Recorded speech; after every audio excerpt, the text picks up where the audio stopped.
Muy buenas tardes, bienvenidos y bienvenidas a este nuevo encuentro de los miércoles y quería proponeros esta tarde empezar con una práctica que consiste en observar la mente.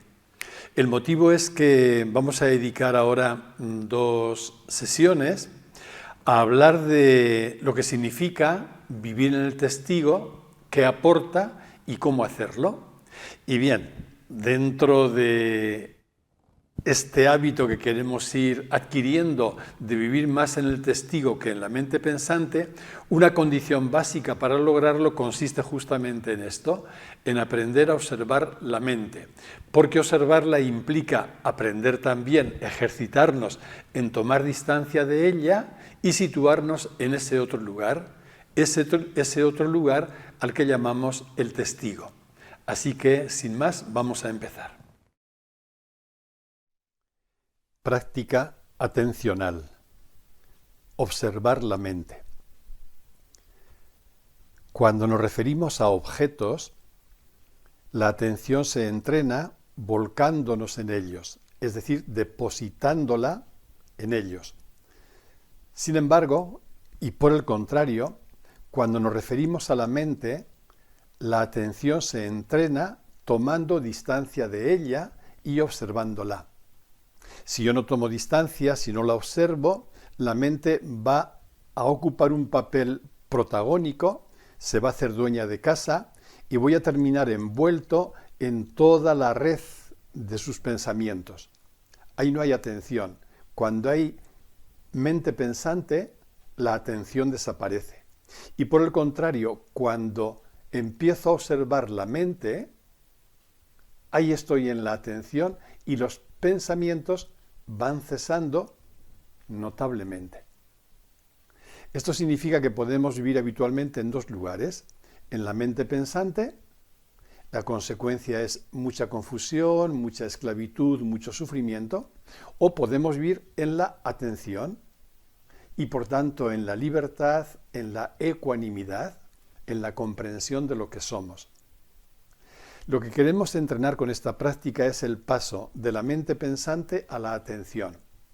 Pero ese paso no se produce por la voluntad, no hay nada de voluntarismo aquí, sino por la observación de la mente. Al observarla, y a medida que vamos practicando con constancia este ejercicio, empezamos a descubrir cosas muy importantes. Empezamos a descubrir que yo no soy la mente, que mente es lo que tengo, pero que lo que soy es eso que observa la mente, es decir, la consciencia o consciencia testigo, si queréis, ¿no? Empiezo a descubrir que la mente solo me hace daño cuando no la observo, es decir, cuando se trata de lo que llamamos mente pensante, pero que cuando la observo, los pensamientos empiezan a ralentizarse y prácticamente a desaparecer también. Para hacer esta práctica se requiere solo una condición, que es la de tomar distancia de la mente. Es como si fueras un poquito por detrás de la mente, detrás de ella, y desde ahí la observaras. Hay personas a las que les ayuda incluso visualizarse como detrás de la cabeza o en la zona de la nuca, y desde ahí observar los pensamientos que pueden aparecer. Te haces la pregunta, ¿qué pensamientos pasan ahora por mi mente? Y simplemente los observas. Al hacerte esta pregunta y al empezar a observarlos, pueden ocurrir 2 cosas. Primero, que no aparezca ningún pensamiento, lo cual es normal, porque no podemos pensar y observar a la vez. Si yo estoy en actitud de observar los pensamientos, estoy en la atención, no aparecerá ninguno, porque estoy observando. Pero enseguida, no hace falta que pase mucho tiempo, volverán los pensamientos. Ahí puedes observarlos. Y otra cosa que puede ocurrir es que estamos tan identificados habitualmente con los pensamientos que no seamos capaces todavía de observarlos en el momento, sino que los observamos una vez que ya han pasado. Bien, esto también sirve. También podemos empezar por ahí. Luego la práctica nos irá haciendo cada vez más diestros en observarlos directamente. Y es una práctica que tiene muchísimas repercusiones en nuestra vida cotidiana también, porque en nuestra vida cotidiana, si estamos habituados a hacerlo, también podremos fácilmente tomar distancia de los pensamientos, con lo cual nos liberamos de la esclavitud, de la tiranía de la mente pensante y nos situamos en ese lugar de la atención que es, repito, un lugar de libertad, de ecuanimidad y de comprensión. Y una última cosa, para las personas que seáis más imaginativas, podéis hacer esta práctica como si fuera un juego imaginativo. Imaginad que la cabeza es como una habitación y que los pensamientos son huéspedes que se mueven en ella. Tú tienes que colocarte en la puerta de la habitación y desde la puerta observar los huéspedes que aparecen, que se mueven, que van y vienen, pero no se te ocurra nunca entrar en la habitación ni darles conversación. Siempre te vencerán. Tú te quedas solo en la puerta. La puerta es el lugar del observador, es el lugar de la atención. Y desde ahí lo observas. Y cada vez que notes que te has metido en la habitación o que te has perdido con ellos, vuelve otra vez a la puerta. Es decir, vuelve a la atención. Ahí vamos a estar todo este tiempo. No tiene ninguna guía, es muy sencillo.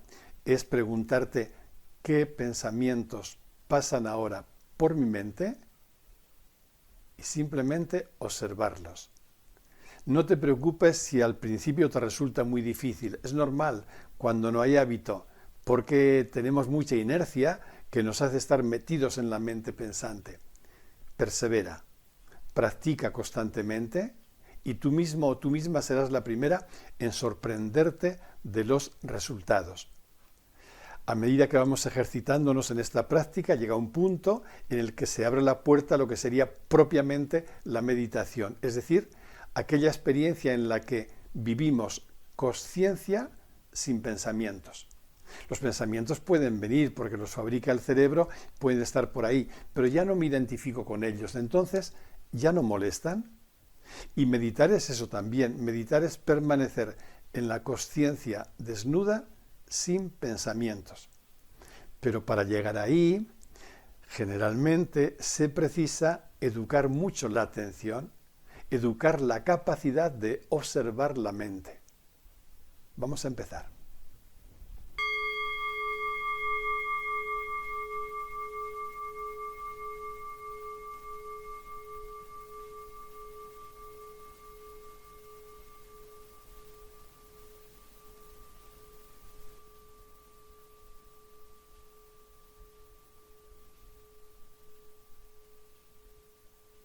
¿Qué pensamientos pasan ahora por mi mente? Juega a observarlos, manteniendo únicamente la distancia.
Poco a poco podemos hacer una respiración profunda,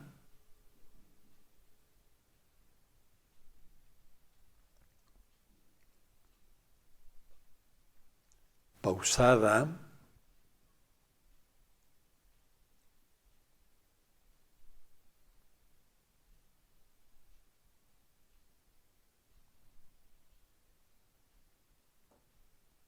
sentir nuestro cuerpo,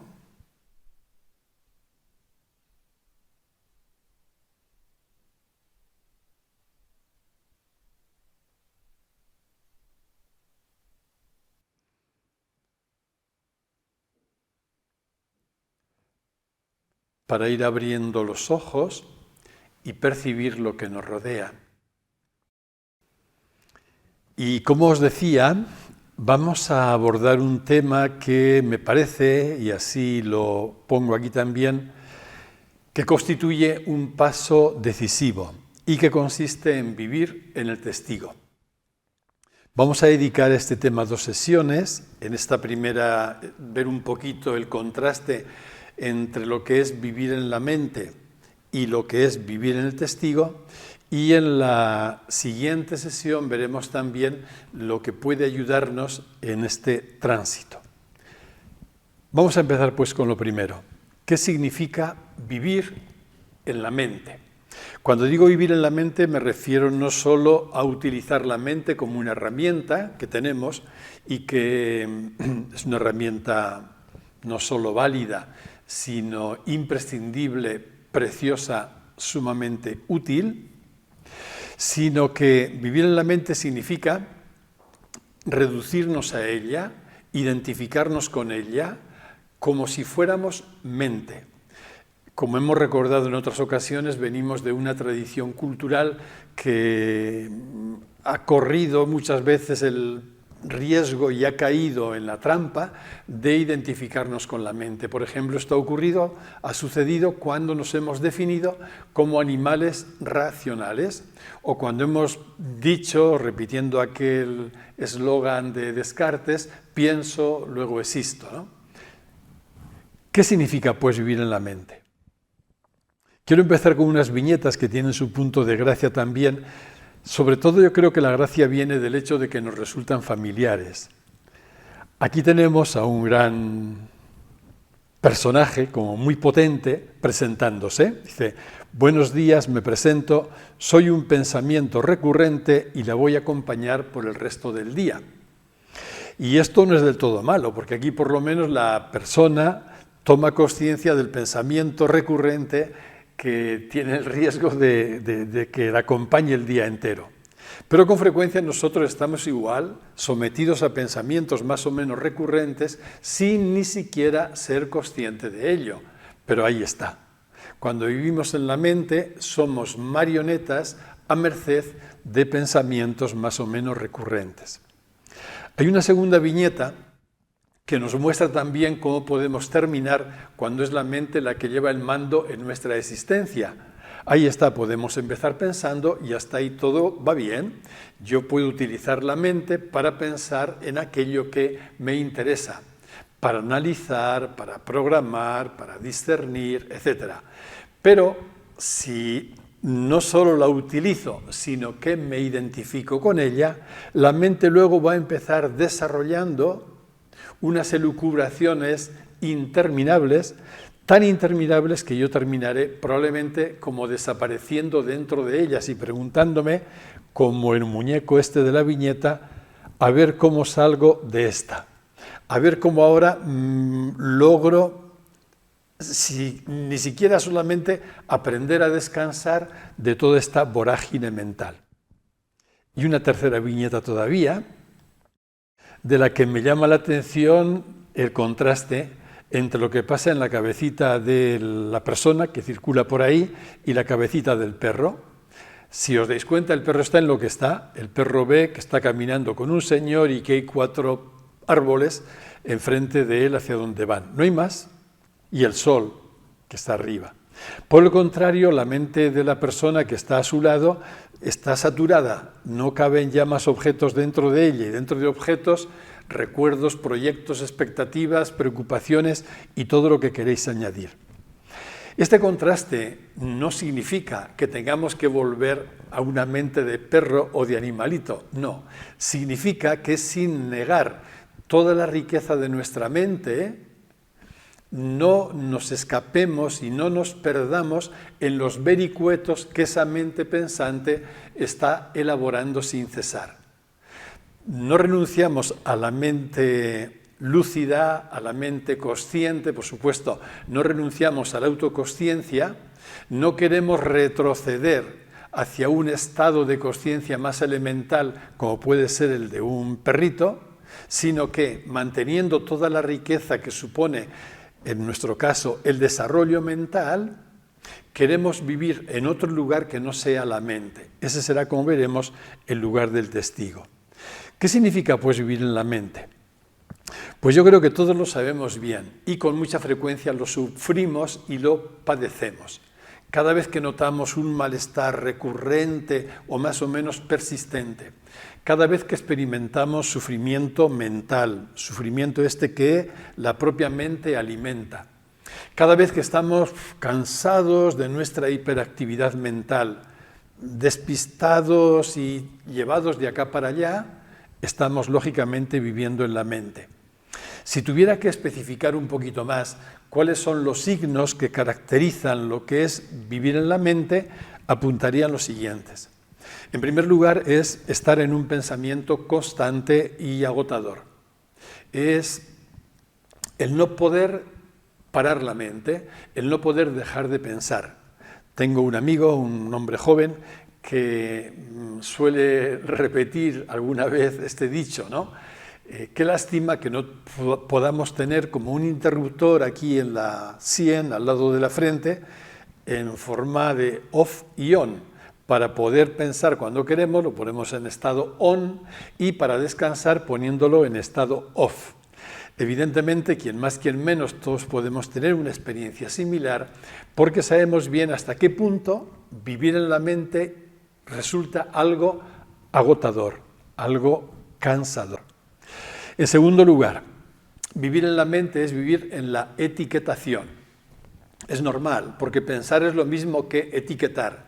Pensar significa poner nombre a algo. Pensar significa juzgar algo. Por tanto, es imposible no juzgar mientras estemos reducidos al pensar. Vivir en el pensamiento, vivir en la mente, es vivir en la etiquetación incesante, constante. Y si os dais cuenta, estamos poniendo etiquetas constantemente a todo lo que se pone delante de nosotros y también, ciertamente, a las personas. Como decía, vivir en la mente no solo es estar en la etiquetación, sino en el juicio permanente. Por la misma razón, porque pensar es juzgar.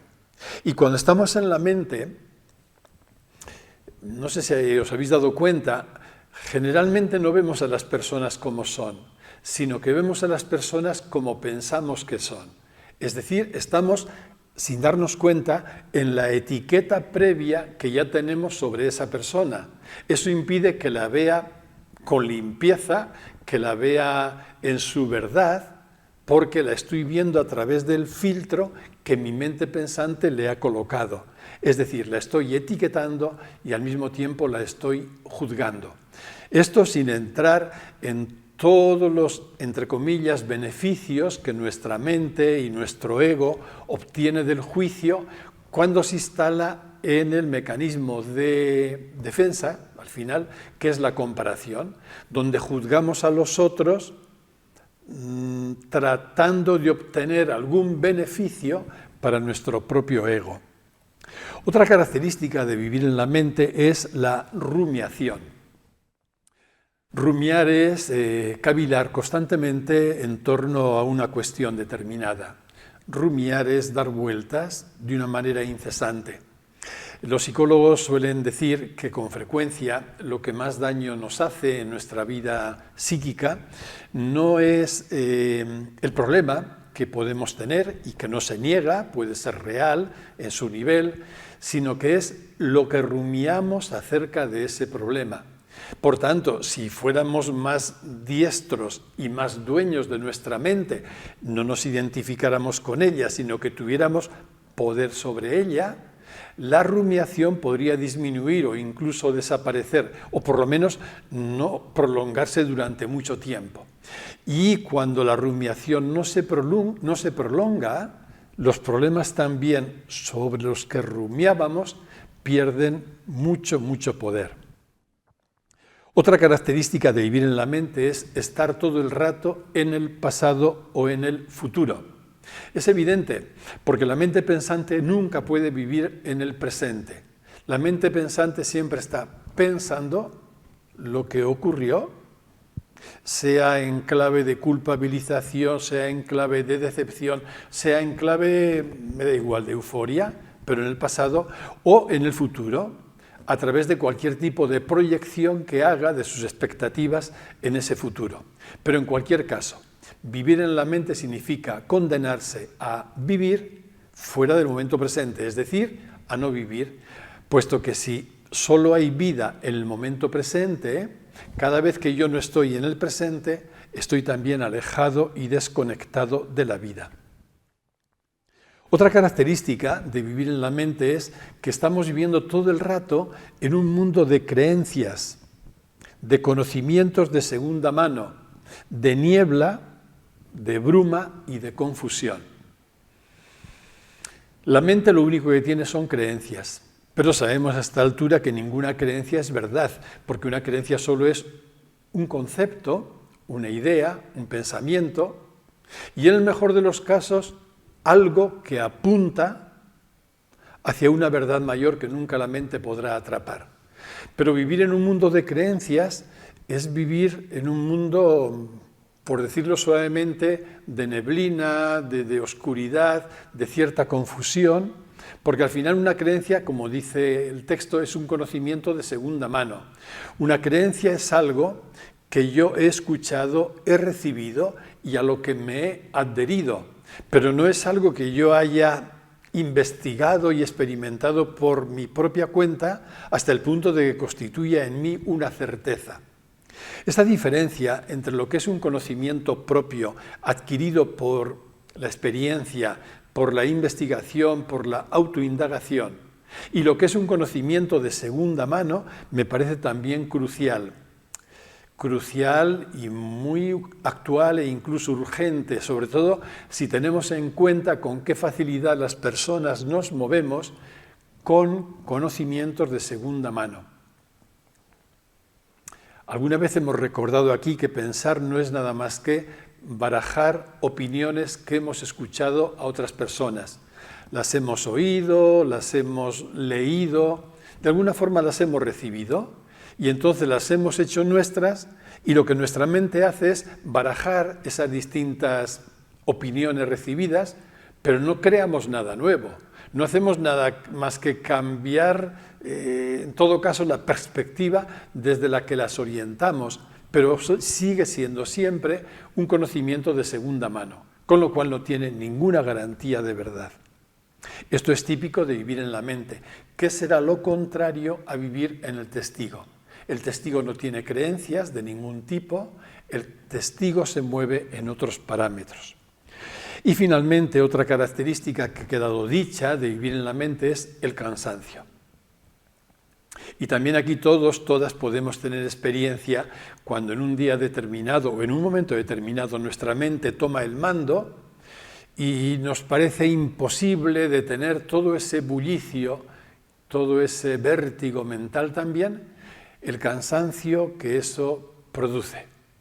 La prueba la tenemos, la contraprueba, experimentando el descanso que nos regala, por ejemplo, el sueño profundo, donde no hay pensamiento, el descanso que nos regala la práctica meditativa en el silencio, el descanso que nos regala cuando somos capaces de permanecer en silencio, en medio de la naturaleza o con una persona con la que tenemos toda confianza.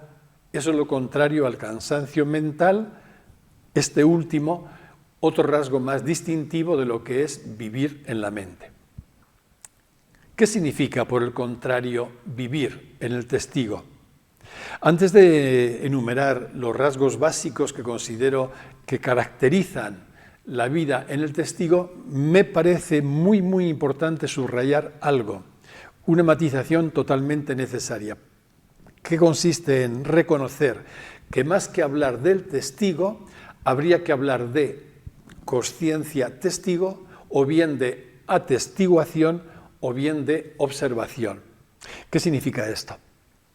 Significa esto, yo he sido testigo de ello alguna vez también con personas cercanas, que cuando una persona oye hablar del testigo, como estamos habituados a funcionar desde la mente, parece que ir al testigo no es nada más que yo hago una especie de pirueta, me salgo de la mente y me voy al testigo, pero sigo siendo yo. O sea, es mi yo particular el que, igual que es un yo pensador, puede ser un yo testigo. Esto es erróneo, porque lo que se produce en este cambio no es solo una pirueta, un salto del yo de un lugar a otro. Se produce nada menos, y hasta que esto no lo experimentamos no podremos comprenderlo, se produce un cambio radical, cualitativo, en la percepción de nuestra propia identidad.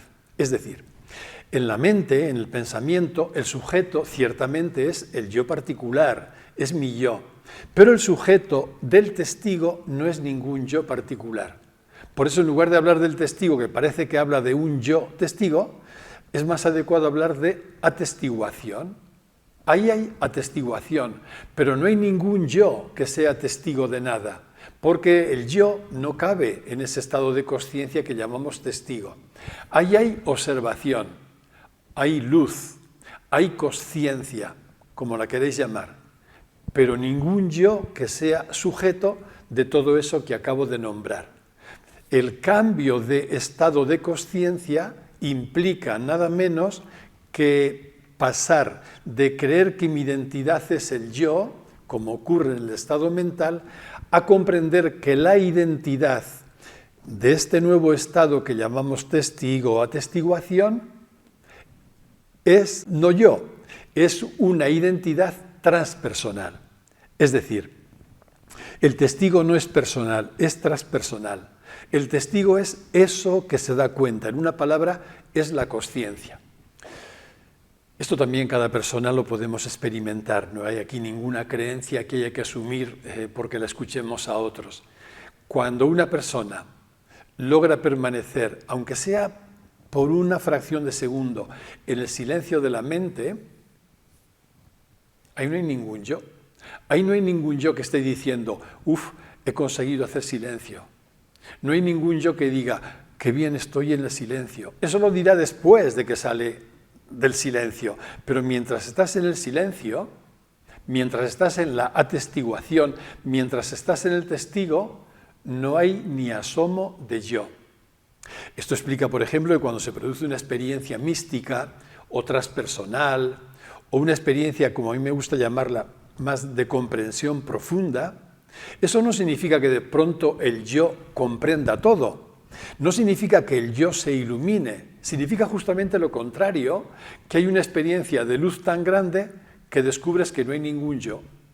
Hay una experiencia de comprensión tan profunda que la comprensión lo ocupa todo y la comprensión misma ha disuelto el yo, lo ha disuelto porque el yo solo existe cuando hay pensamiento. Esta es la matización que me parece importante. Dicho esto, y marcando la diferencia, cuando yo estoy en el estado mental, estoy identificado con el yo pensador. Cuando yo estoy en el testigo, no hay ningún yo en este plano, entendedme, estará luego mi personita de la que tengo que ocuparme, pero aquí no hay ninguna identificación con el yo. Dicho esto, los rasgos que caracterizan mi vida en el testigo serían los siguientes. Primero, el no pensamiento, que no significa que no haya pensamientos, sino lo que no hay es identificación con los pensamientos y mucho menos reducción a ellos, no pensamiento. Por tanto, no hay etiquetación, no hay juicio, es lo opuesto a lo que ocurría en el estado mental. Lo que hay es un silencio de la mente, por tanto también silencio del yo y del ego, un silencio del yo tan grande que, como acabo de decir, es que no hay yo, el yo se ha disuelto ahí. Y hablando del silencio, he querido traer esta cita del artista Antoni Tàpies, el pintor y todo un artista, que decía: debería comprenderse la importancia que tiene este silencio. No es un capricho, te hace ver más claramente la unidad universal de todas las cosas.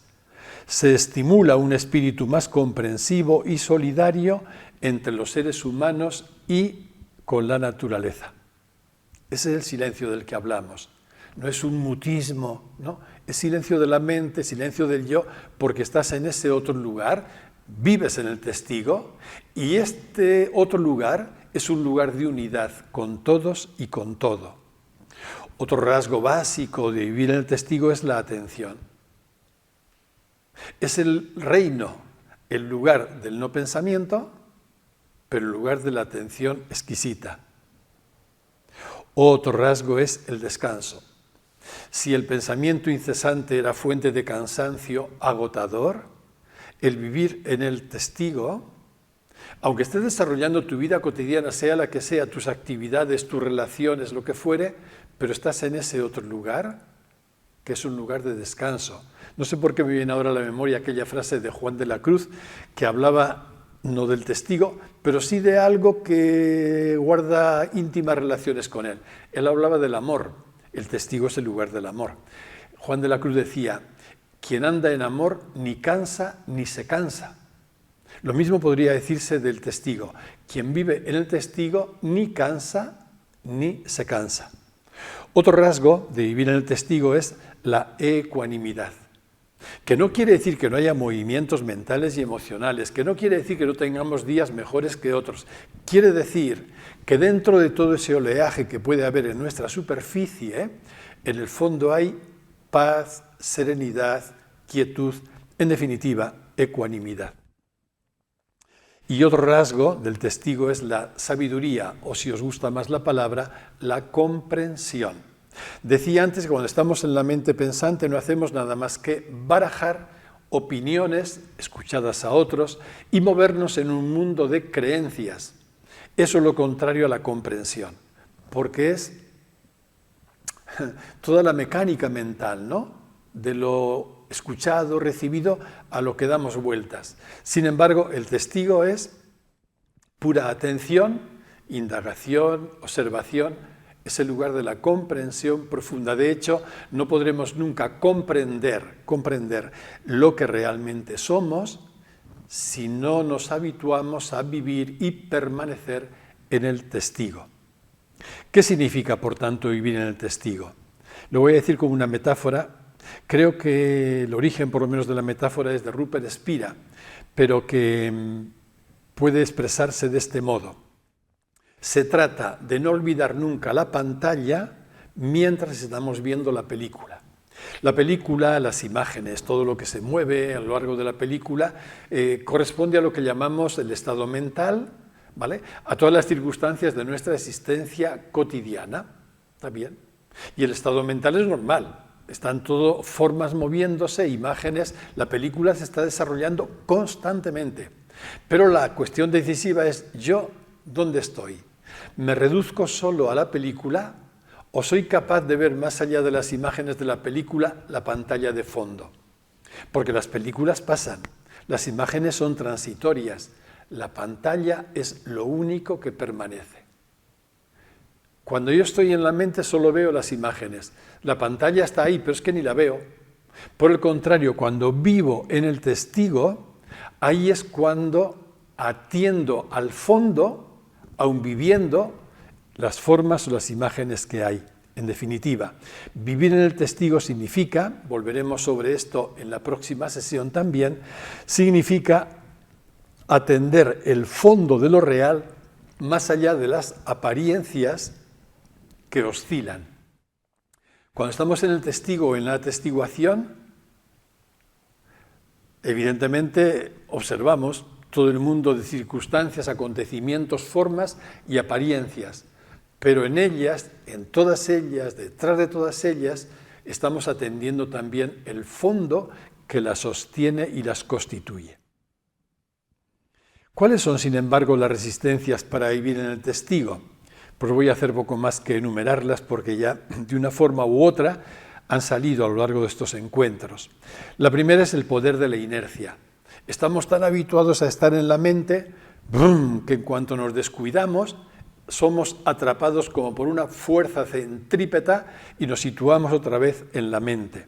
El poder de la inercia es tremendo, de modo que tendremos que entrenarnos en crear una inercia diferente, pasito a pasito, a través de la práctica de la reeducación, pasar de la inercia que nos mantiene en la mente a una inercia nueva que nos lleve al territorio del testigo. Otra resistencia es el afán protagónico de la mente. La mente quiere llevar las riendas, quiere llevar el control, quiere decir la última palabra. Está configurada de ese modo. Entonces también cuando queremos vivir en el testigo tenemos que comprender esta inercia de la mente para aprender a tomar distancia de ella y situarnos en ese otro lugar.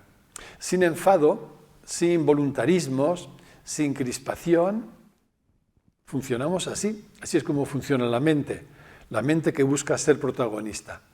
Pero sí quiero decir una cosa.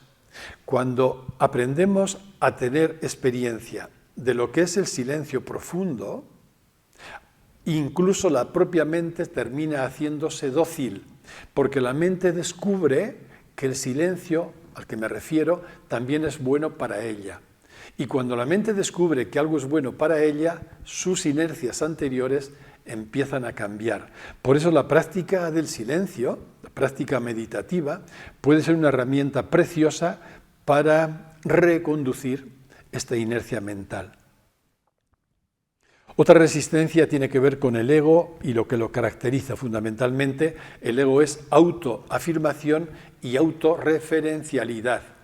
Claro, cuando estamos en el testigo, el ego se disuelve, justo lo contrario de lo que el ego persigue. Por tanto, el ego no nos va a dejar fácilmente situarnos ahí en el no pensamiento, en el testigo, en el observador.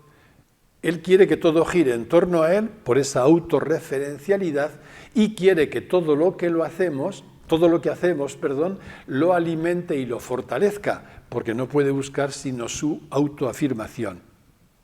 Una resistencia más vinculada a la anterior son todo ese conjunto de apegos que tenemos tan grabados y que se hayan vinculados al yo o al ego, ¿no? Apegos a lo conocido, apegos a lo que han sido y son todavía nuestros hábitos, apego a aquello que sensiblemente nos hace bien. Todo ese mundo de los apegos nos dificultan enormemente situarnos más allá del yo, situarnos en el testigo, porque no es nada fácil renunciar a los apegos a los que estamos habituados, igual que no es nada fácil renunciar a una adicción, a un hábito muy marcado, porque la adicción o el hábito tiene también esa misma fuerza centrípeta a la que antes me refería. Otra resistencia más para vivir en el testigo es nuestra baja tolerancia a la frustración. Un rasgo que, caracteriza al ego y fundamentalmente caracteriza al ego más narcisista. Como que no puede tolerar la frustración y cuando la frustración se hace presente en su vida, en su existencia, se alborota mucho. Un ego alborotado no nos va a dejar nunca irnos al testigo. Entonces, cuando queremos dar el paso del yo mental al testigo, vamos a encontrarnos con esta resistencia de que mientras estemos más o menos sensiblemente, a nivel sensible, tranquilos, hasta podremos permitirnos el lujo de ir al testigo sin mayor problema. Pero cuando en nuestra vida aparezca una frustración fuerte, ir al testigo será una tarea de gigantes, hasta que no desarrollemos un hábito y una práctica. ¿Por qué? Porque la frustración nos mantendrá anclados a este momento por el malestar que la propia frustración ha generado en nosotros. Y en definitiva, la última resistencia también es la supervivencia del yo. En cierto modo, esta resistencia sintetiza y resume todas las demás, ¿Por qué? Porque mientras estamos en el estado mental, decía, ahí el protagonismo lo lleva la mente y ahí el actor protagonista, por tanto, es el yo o el ego. Entonces, en el estado mental, el ego no nos va a dar guerra, no va a pelear para que salgamos de él, porque está en su reino, está en su territorio.